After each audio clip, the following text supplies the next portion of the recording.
organizing the seminar on the Great October Revolution and contribution of Lenin in a special juncture of history.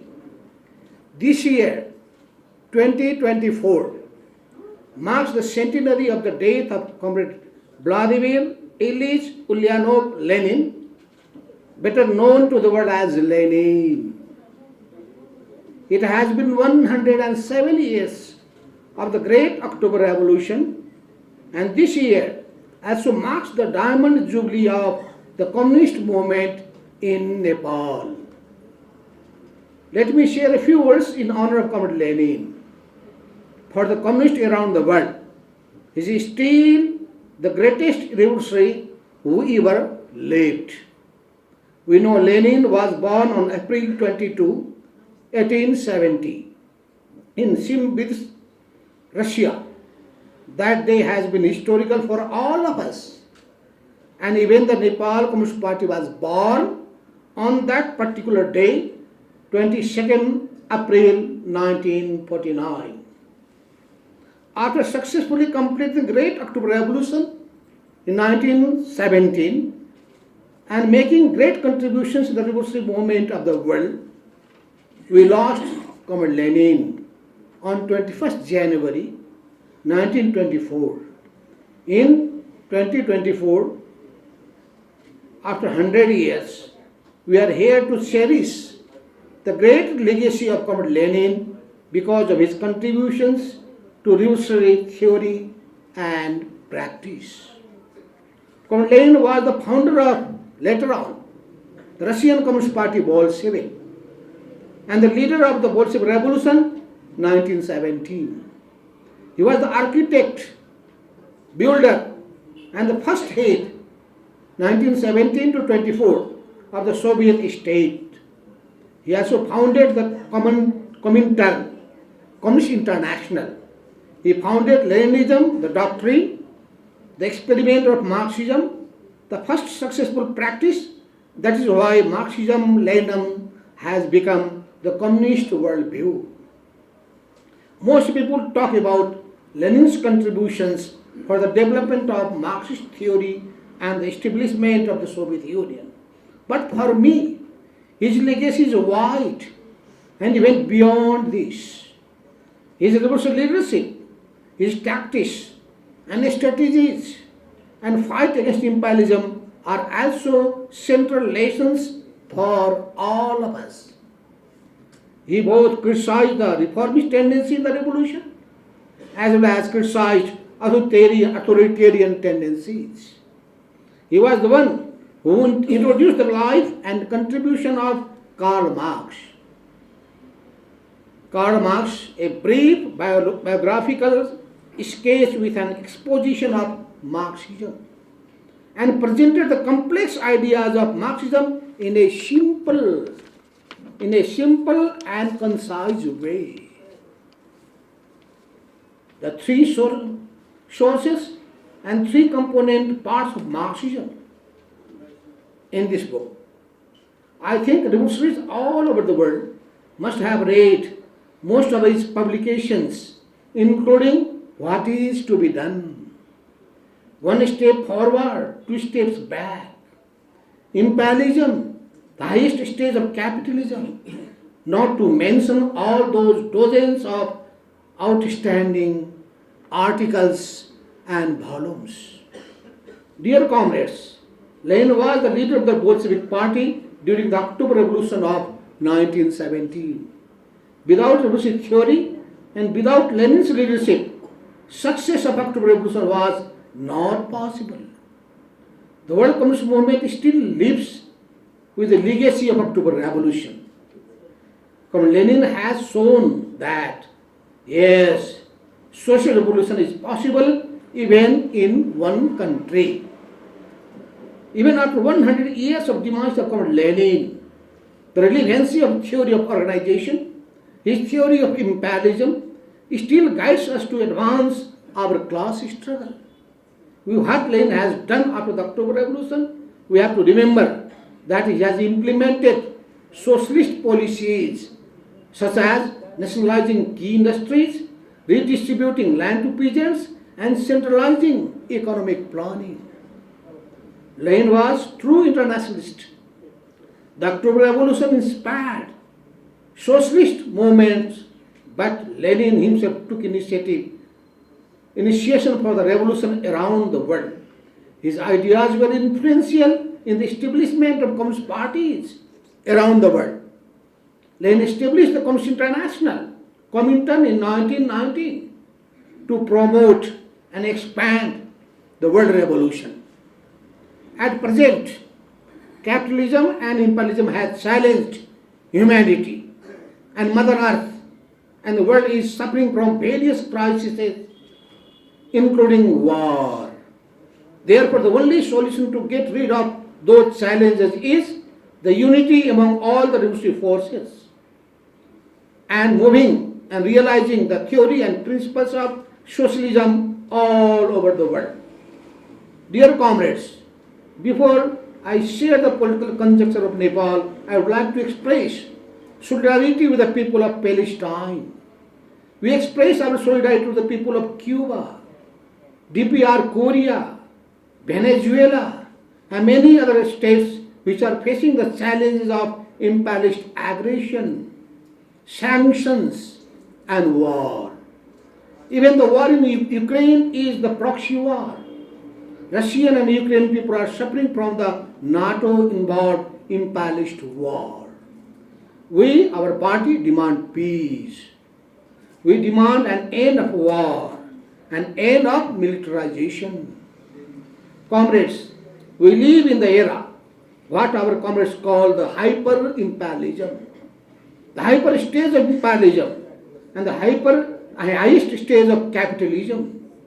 The recent manifestation of imperialism is aggression, warmongering, arrogancy, decadency, and dangerous, mostly based on military forces. That is what Comrade Lenin explained 100 years before. The imperialism today is becoming more dangerous with NATO-involved war in Ukraine, genocide in Palestine, reorganization of NATO, G7, Five Eyes, and establishment of AUKUS and Quad.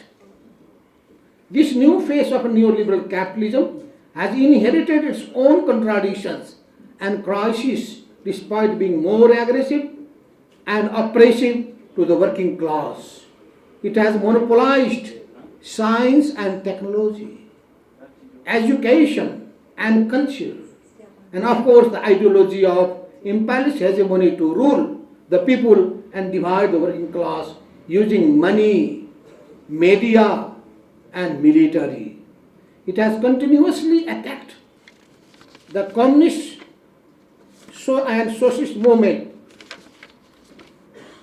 in the world both by evangelization, infiltration, and corruption, as well as with naked suppression, criminalization, war, and sanctions.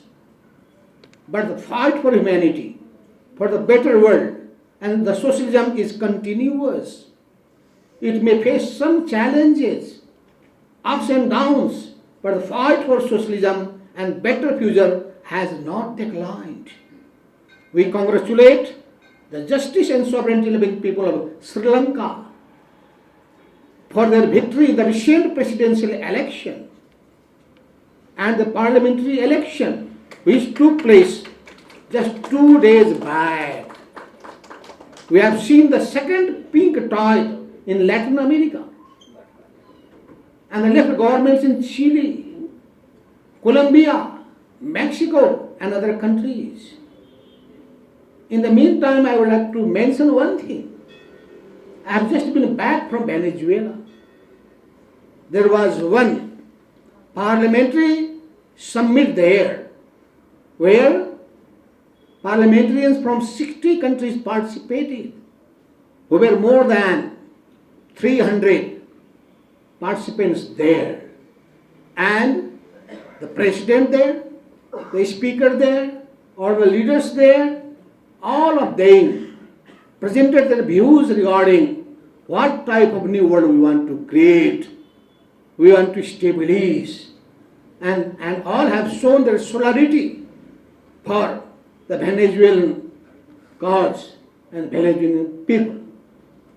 At the same time, I would like to mention another thing, that I participated the Vladivostok summit where Putin has addressed there, and Vice President from China was also there, and the Prime Minister of Malaysia was also there, and the issue was how to create a new world, multipolar world, to take out of the single monopoly of one single power here. And it has shown the solidarity and the confidence of the world's people that we can create a new world. In the meantime, I would like to mention that there was another important meeting in Turkey, Istanbul, and it was participated by 20 countries there. The president, you know that Turkey is in the NATO bloc. Despite that, they have applied for being the member of BRICS, and they also were talking about creating a multipolar world. So in this regard, South-South cooperation is growing, and BRICS has challenged unipolarity, and of course the rising People's Republic of China, the Socialist China, gives us hope to fight against imperialism. There are emerging new platforms and forums of communist and socialist forces at the international level. I think we should not hesitate to have an alliance of the left forces and join those forums and platforms at national, regional, and global level. Our party has close bilateral relations with many communist parties, and we are associated with such platforms and forums around the world. As our comrades from CPCR are here in Nepal, I would like to share a bit on the politico-economic conjuncture of Nepal. Nepal has been a fertile land for the emergence of communist forces. You know, out of the 15 parties in the parliament now, there are almost 7 left or communist parties here. If you count the number of the left, it may be much more. It shows, though they are not united, they are divided. Despite that, they are propagating the theory of Marxism. They are making the people conscious regarding their rights and also their responsibilities to create a new society in Nepal. That's why it is unique in relation to other countries' experience. So Nepal has been a fertile land for the emergence of communist forces. The communist forces have played a decisive role in all historic changes in the country. Even during hard times when Eastern Europe and the Soviet Union witnessed the setback in the 1990s, communists in Nepal gained strength and grew popular among common masses. Innovative application of Marxism and Leninism and intervention in parliament and streets made such achievements possible. The communist movement in Nepal, which started in the late 1940s, has a history of unity, faction, and division. But when the left forces started working together, the autocratic monarchy has been abolished, and the Federal Democratic Republic of Nepal was established with the socialist-oriented Constitution of Nepal promulgated by the Constitutional Assembly in 2015. Another historical moment was the unification of 2 major communist parties to form Nepal Communist Party (NCP) in 2017. People were happy with the unity and aspiring for so strong reconstruction in Nepal under the leadership of Nepal Communist Party (NCP), which got landslide victory, almost 2/3 in all 3 tiers of federal government. But sadly, as the history repeats itself, we had new faces of Gorbachev. and Elsin in Nepal. And there was serious rightist deviation. There was serious rightist deviation in the NCP leadership, which has divided the united NCP, Nepal Communist Party. I don't want to blame anyone. I am not going to mention the name of anyone here, as you are already familiar with the causes of our revolt. And you may have also realized the necessity of rebellion when there is reformism, degeneration, and deviation in the leadership. Against the tendency of weakening the Communist of Nepal, it was important for us to rebel for rejuvenation of Communist ideology, restructuring of Communist Party. Nepal Communist Party Unified Socialist was established on the ideological base of Marxism and Leninism. We have recently concluded the 10th Congress of our party. You know that the Communist Party was founded in 1949. And until third party Congress, the party was united. After that, the Communist parties were divided. And in this situation, different Communist parties emerged here. And then we have created another party. It's called Nepal Communist Party Marxist-Leninist in 1978. Later on, when we united with others united with us, then in 1991, perhaps 1990, we have again created, that is Nepal Communist Party Unified Marxist-Leninist. And since then, even before that, 4th Party Congress, 5th Party Congress, 6th Party Congress, 7th, 8th, 9th were concluded and we were there together. Later on we have to revolt there. And then we are taking the legacy of the old Communist movement. That's why we have now concluded our 10th Congress of the party. Around 1,857. They were in a number. 1857 representatives were elected as a delegate among 150,000 organizational members throughout the country and overseas. We received 48 best wishes and congratulatory messages from our fraternal parties all around the globe. We are thankful for all those messages to all those parties as well. Our comrades have already shared about the socialist program with Nepalese characteristics. And this was the program which we have passed in our Congress. And our party is the first Communist party in Nepal who has had this new program of socialism of Nepalese characteristics. That's why our party have now organization all over the country, and our commitment for Marxism-Leninism is unshakable. I don't want to elaborate it again. Comrades, finally, I would like again to welcome the comrades from CPCR. As we are internationalists, we are comrades in arms. We need to have more solidarity and cooperation among communist forces around the world. I thank you all for your presence here, your visit here, and I hope that comrades of CPCR are enjoying, not feeling any difficulty here. No problems at all may be there. If there are some problems, please take care of our Congress. And we'll have a great time here in Nepal.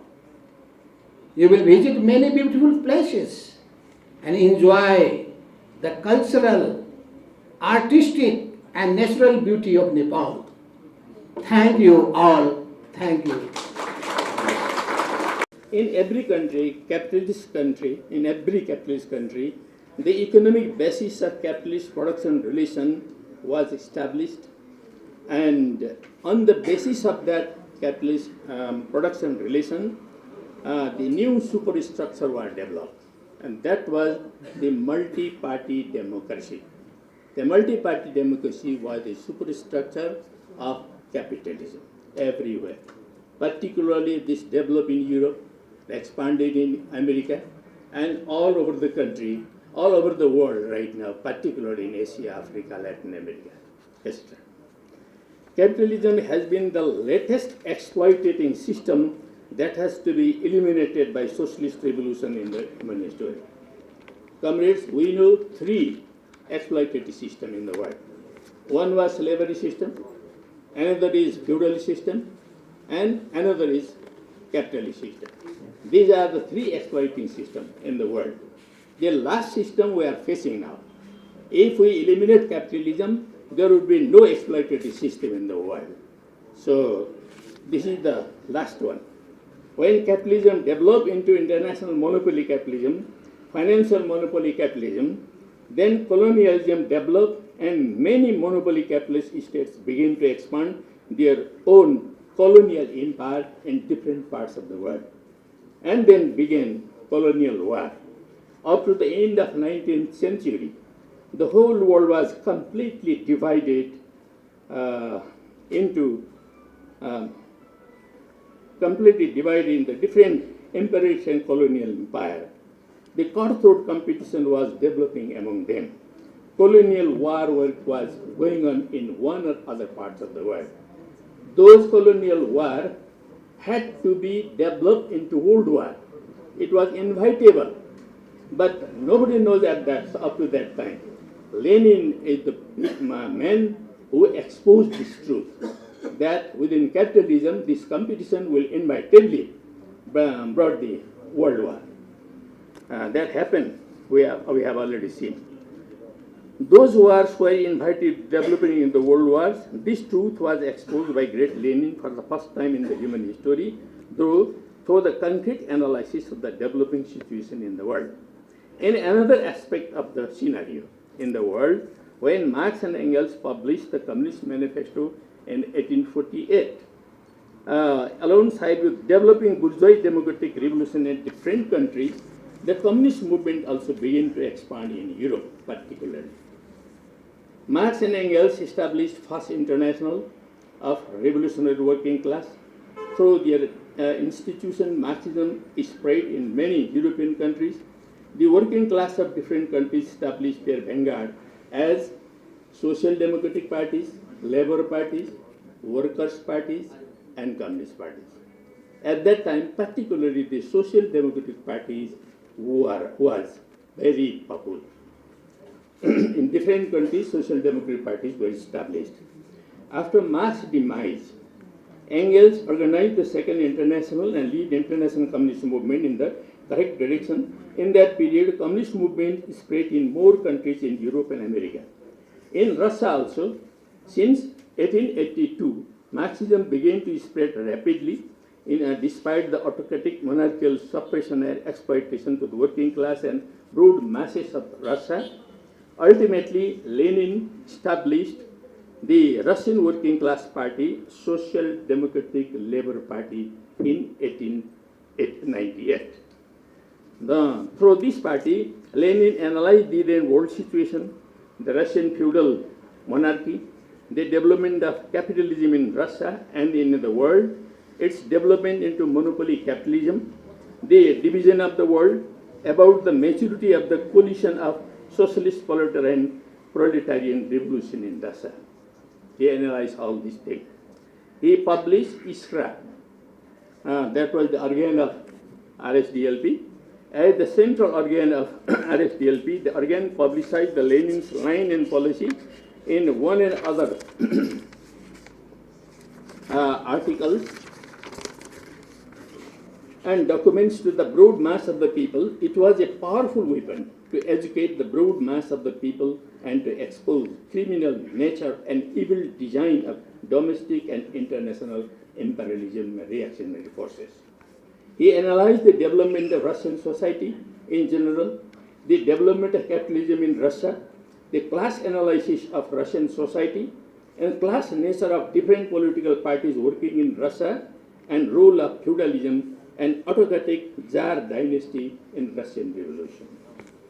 Analyzing the weakest chain of the contradiction within the world imperialism, he formulated the theory of victory of revolution in one country first. But in Second International, nobody were ready to accept this theory to launch a revolution in one country. But Lenin opposed this idea. No, there might be a revolution in one country also. At this time, the imperialist chain has been very much weak in Russia. So in Russia, we could organize the revolution. In that way, Lenin fought with the opportunism in the Second International. So he led the revolution in Russia.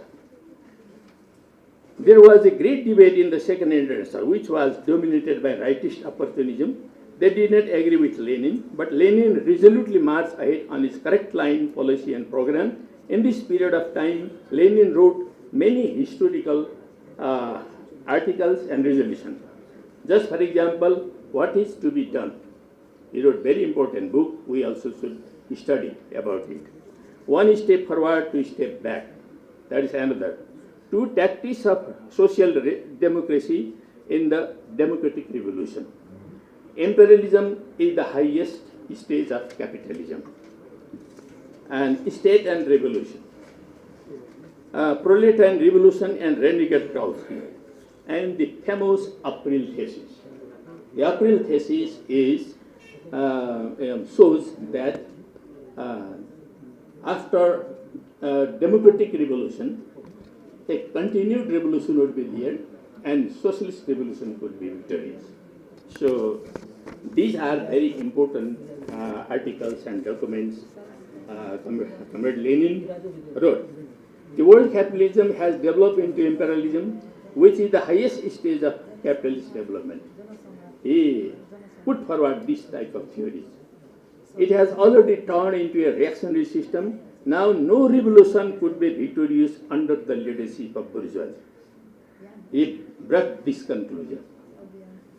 And the development of capitalism has been uneven. So its chain would be necessarily weak at one or other point. At that time, Russia is the weakest point in the world imperialist system. Though so, proletarian revolution was imminent in Russia. The objective and subjective condition for proletarian revolution had been maturing, he told. The proletarian revolution is possible in one country like Russia, first, where the imperialist chain has been weak, but in Russia, RSDLP, means the Russian Social Democratic Labour Party, had to pass through two stages of revolution. One is bourgeois democratic revolution, and another is socialist revolution. According to this new theory, he began to combine the universal truth of principle of Marxism with the concrete practice of Russian revolution. And in this way, Lenin actually developed the process of class struggle. Lenin had to organize sharp ideological and theoretical struggle inside the party against one or other revisionist or opportunist trend led by some opportunist leader like Plekhanov, Markov, Martinov, Sverdlov, Borshilov, etc. And lastly, Trotsky and Bukhari. He fought against such opportunist trend within the party. Only defeating such opportunist line within the party, the October Revolution was victorious. The party of Lenin became very consolidated, and it expanded all over the Russia. Then he led the revolution very successfully against the feudal imperialist monarchy. Russian monarchy was a feudal monarchy, but Russian state was not only feudal state. Lenin analyzed that it's a feudal imperialist state, because the capitalism in Russia was already developed into a monopoly capitalism. Although there was feudalism also, that was a complicated thing. But Lenin very easily, very systematically analyze and bring the conclusion. So, the bourgeois democratic revolution succeeded in Russia in February of 1917. That's why it was called the February Revolution. And it was the bourgeois democratic revolution under the leadership of proletariat party. This was a new in the world history. No revolution were victorious under the working class party before that time. But Lenin did it. This was a very new thing for the world, for human history. Then Lenin continued the revolution. As Comrade Tuladhar said, rightly there was a provisional government, but who were in the provisional government? The bourgeois, the monarchist, and revisionist, socialist revolutionaries. There was a party, socialist revolutionaries. They told themselves as socialist revolutionaries, but they were out and out revisionist and opportunist. That type of political parties were in the provisional government. So Lenin called to workers, peasants, and military Soviet to expand in all corners of Russia and seize power everywhere. And in that way, Lenin led workers and peasant Soviets to organize insurrection all over the Russia and capture all power in the hands of Soviets. Finally, all power was captured by the Soviets. Through that struggle, Red Army was also organized and the USSR was declared. This was the historical birth of new democracy. There were different types of democracy in capitalist era. But a new democracy was born at that time. A new democracy is a socialist democracy. So it was in 1917, October, the great historical October Socialist Revolution became successful in Russia and in the world. It was a successful socialist revolution in Russia. At the same time, it was the new historical starting point of world socialist revolution in the world too. It has two aspects. One is a national aspect, a Russian revolution, but at the same time, it is a world revolution. Since that time, the period of world bourgeois democratic revolution has been ended, and a new historical process of socialist world revolution has started in the world. So the Great October Revolution was the turning point of human history. In this way, Lenin combined Marxism with the concrete practice of Russian Revolution and then international situation and developed Marxism in a new stage of Leninism. He developed Marxism in political, economic, cultural, philosophical, and in all respects. He successfully protected Marxism from revisionism and opportunism. He implemented Marxism very creatively, according to the actual condition of the Russian Revolution. He analyzed very correctly the changing process of world history, from world bourgeois democratic revolution to the new stage of world socialist revolution.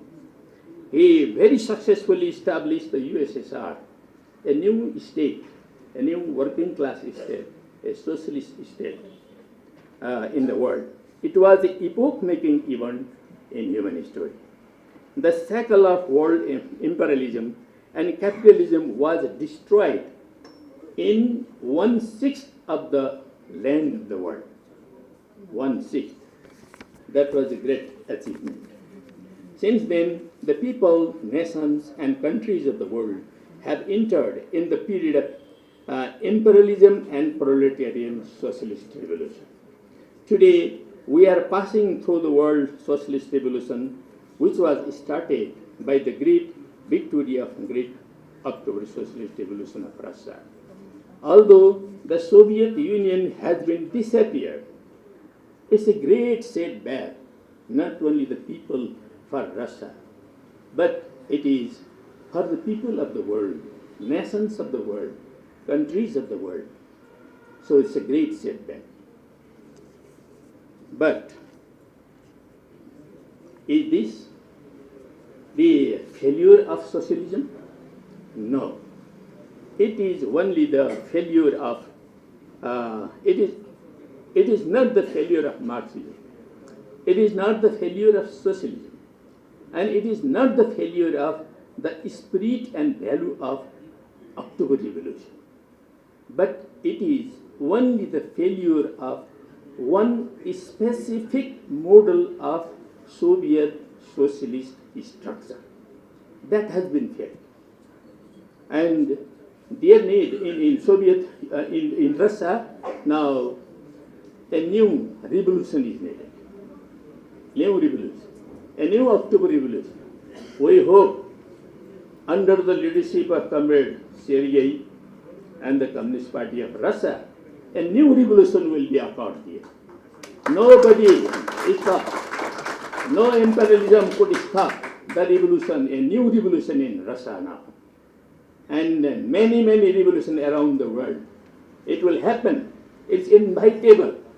No imperialism could stop. So, it has been, we have to sum up our experiences in every country. In Soviet Union, why Soviet Union has failed? We have to sum up the experiences. What were the internal and external factors that made demise the Soviet Union? We have to learn from it. And we must analyze the proper achievement and mistakes, shortcomings of the Soviet Union or CPSU. We have to take proper lessons and march ahead according to the concrete condition of revolution in our own countries and time. We have to celebrate every year the great October Socialist Revolution. Take inspiration from it. Do resolute effort to complete the socialist revolution and transformation from our own countries. For this purpose, we Nepalese communists and our party have been trying our utmost effort to lead the working class and the broad masses of the people of Nepal towards the socialist revolution and transformation. We have just completed our party's 10th National Congress successfully and passed a program of scientific socialism with Nepalese characteristics. This has been a historical program put forward by our party for the first time in the history of Nepalese communist movement. This is the strategic goal of our socialist revolution. The National Congress has also put forward the revolutionary line, policies, and principles to achieve this historical goal. Despite the differences, divisions, right opportunism, liquidationism, and bourgeois egoism in some leaders of the communist movement in Nepal, it has already been in the new course of reorganization. Now, Nepalese communist movement has also been divided at this time. It was divided in the past also, and we had unified it, basically. But again, it has been divided. But the reorganization process has already been inevitable in our movement. We will do it. We have to do it. Then it has already been in the new course of reorganization, transformation, unity based on principle, consolidation, and advancement towards the great goal of socialism according to the path shown by great Lenin and October Socialist Revolution in Russia. This is only the way we could observe and honor the great October Socialist Revolution. Now, finally, I would say some slogan. I would like to say, long live the great leader Lenin, and Please repeat it. Long live the great leader Lenin.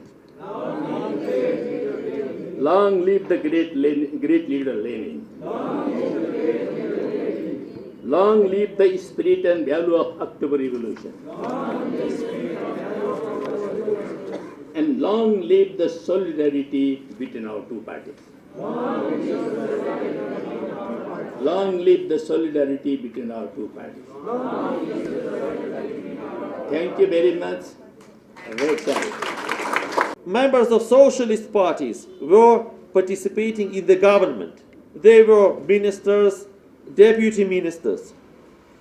But the socialists wanted more power, and they killed the ambassador of Germany because they intentionally wanted to make a provocation to push Germany to start the war with revolutionary Russia. And in this way, they betrayed Lenin who was trusting them. And rebels were fighting the Kremlin, where the residence of Lenin was at that time. They fight it from the cannons. And then Lenin brought together the revolutionary army and destroyed this attempt within only 2 days. And Lenin, after that, banned the Socialist Party after this attempt to overtake the power.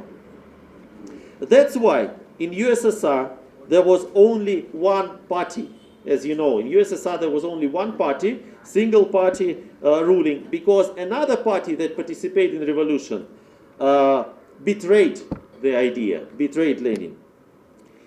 However, after this, Lenin very quickly allowed the leaders of this opposition to get free again. So he allowed them to go from the prisons. Amnesty.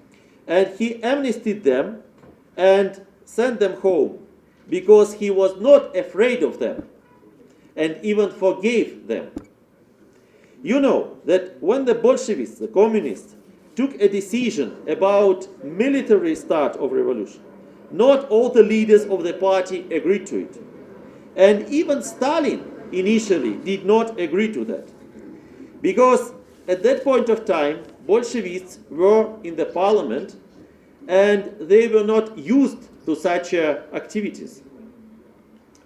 And some Bolsheviks told to bourgeois newspapers about the plans of Lenin to start revolution. And then Lenin became really angry. And he took such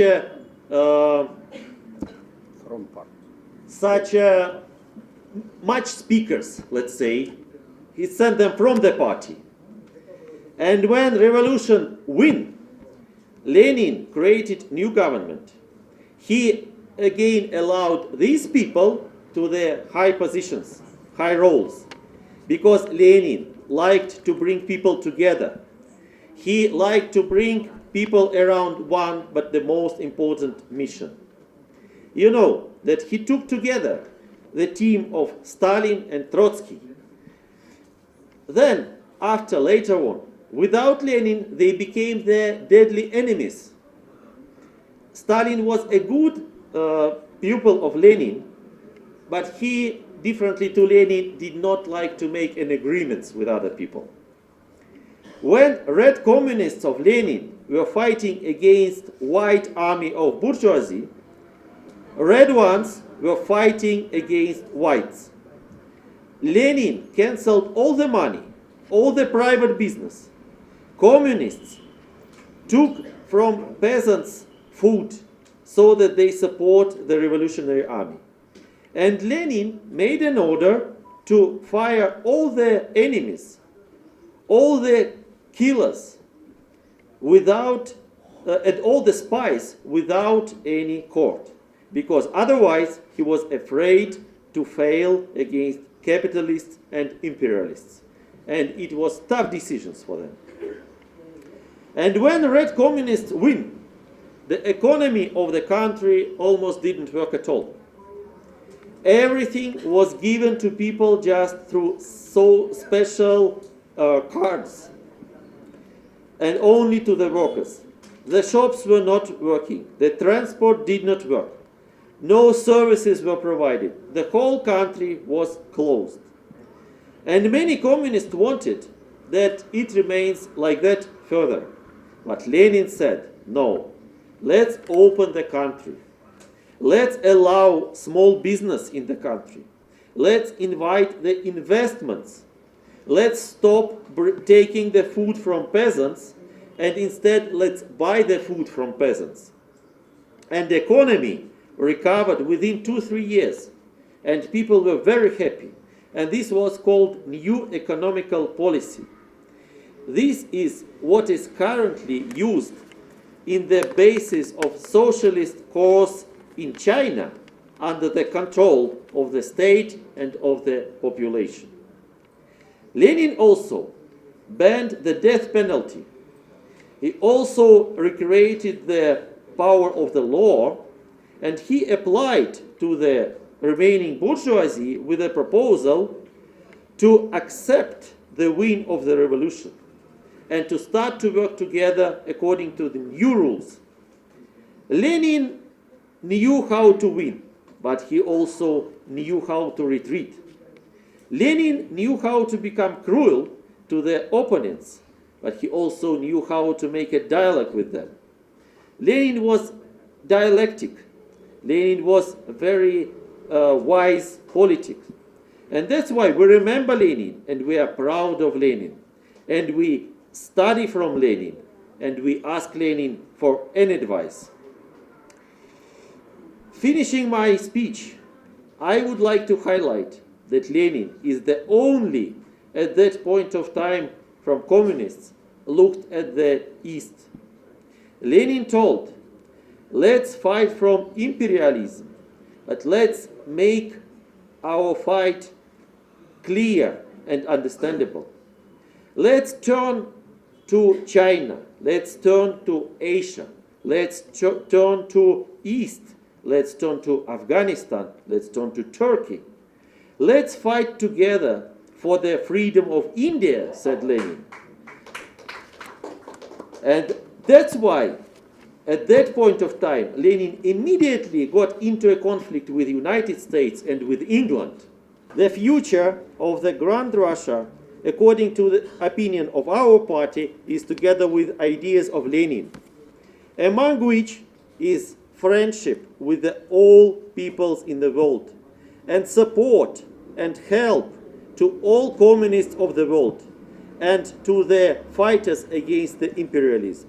We are extremely grateful to CPN United Socialists for their hospitality, and we wish from all our heart the big success, big wins, and we see in your party big future. Comrades, today Russia do a special military operation. This is not only fight for interest for Russia and Russian people, but a fight against imperialism, fight for rights all people on independent life and justice world.